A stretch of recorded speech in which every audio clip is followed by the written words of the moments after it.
ফিরআউন হযরত আসিয়া রাদিয়াল্লাহু তাআলা আনহাকে বলতেছে, ও আসিয়া,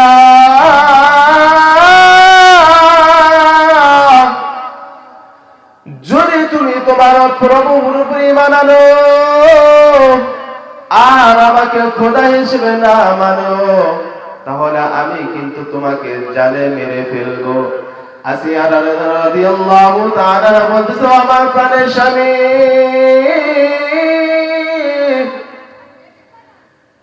আমার জানটা যদি আপনি নিয়ে যান, আমাকে যদি জানে মেরে ফেলা হয়, আমি যে আমানতু বিল্লাহি ওয়া মালাইকাতিহি ওয়া কুতুবিহি ওয়া রুসুলিহি, আমি যে আল্লাহর উপরে ঈমান এনেছি, এই ঈমানকে আমি কখনো হারাতে চাই না। বলেন সুবহানাল্লাহ। আসিয়া রাদিয়াল্লাহু তাআলা বলতেছে, আমার প্রাণের স্বামী,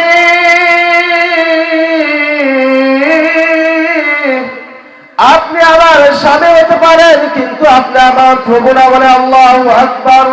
আল্লাহ তাআলা বলে, কাইফা তাকফুরুনা বিল্লাহি ওয়া কুনতুম আমওয়াতা ফাআহইয়াকুম সুম্মা ইউমীতুকুম সুম্মা ইউহয়ীকুম সুম্মা ইলাইহি তুরজাউন।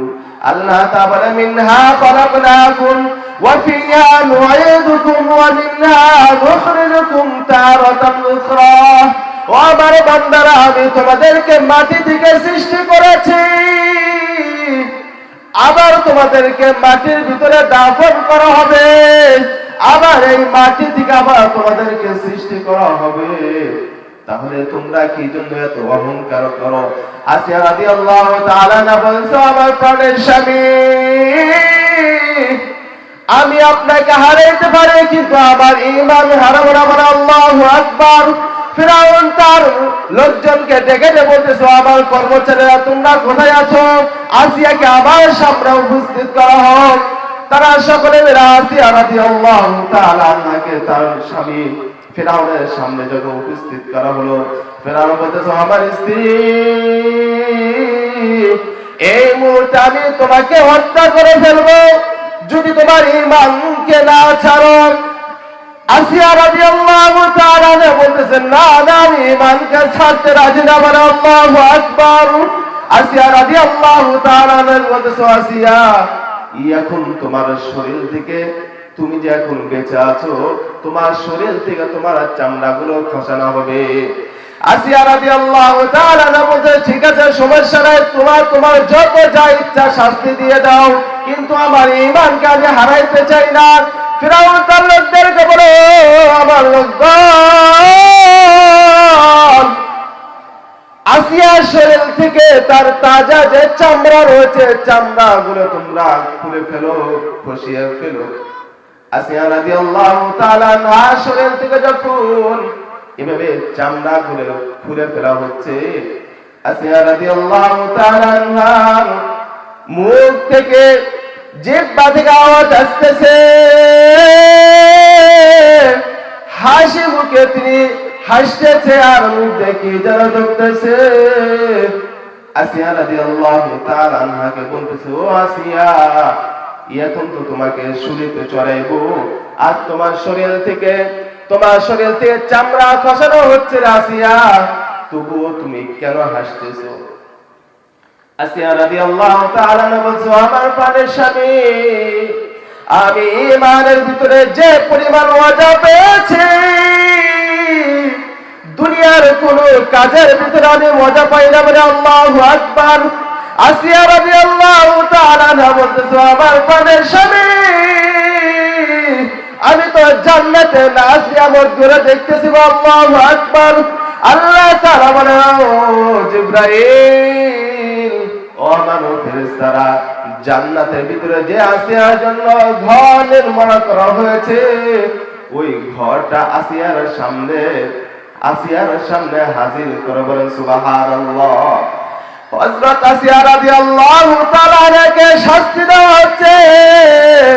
ফিরআউনের হাতের ভিতর বড় একটা পাথরের খন্ডা, পাথর নিয়ে দাঁড়িয়ে আছে। আসিয়া বলে, আসিয়া, তুমি যদি তোমার প্রভুকে না ভুলে যাও, যদি তোমার কালেমাকে না ছাড়ো তাহলে এই পাথরটা তোমার বুকের উপরে মারা হবে, তোমাকে হত্যা করা হবে।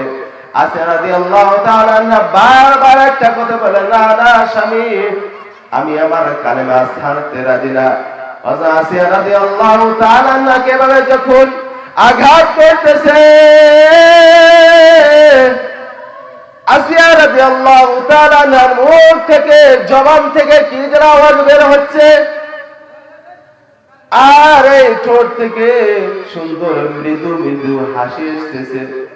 আল্লাহ তাআলা আল্লাহ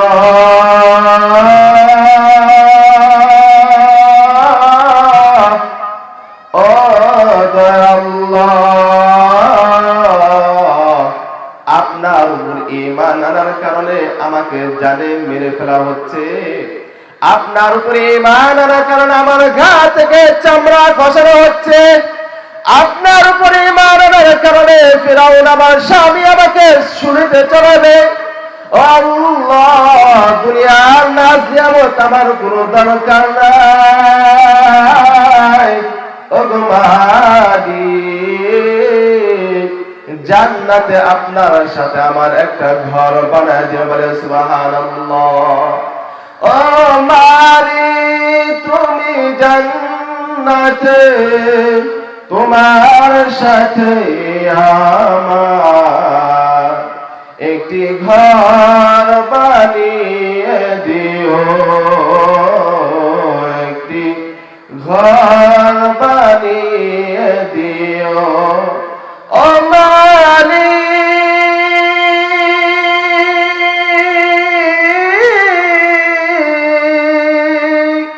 তুমি জান্নাতে তোমার সাথে আমার একটি ঘর বানিয়ে দিও,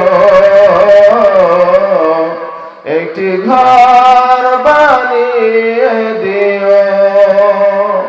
সম্মানিত হাজিরিন, হযরত আসিয়া রাদিয়াল্লাহু তাআলা এমন একজন ঈমানদার নারী ছিলেন যে আল্লাহ তাআলা তার জান্নাতের ভিতরে আল্লাহ তাআলা প্রতিবেশী হিসেবে আল্লাহ তাআলা জান্নাতের তার জন্য ঘর নির্মাণ করেছেন।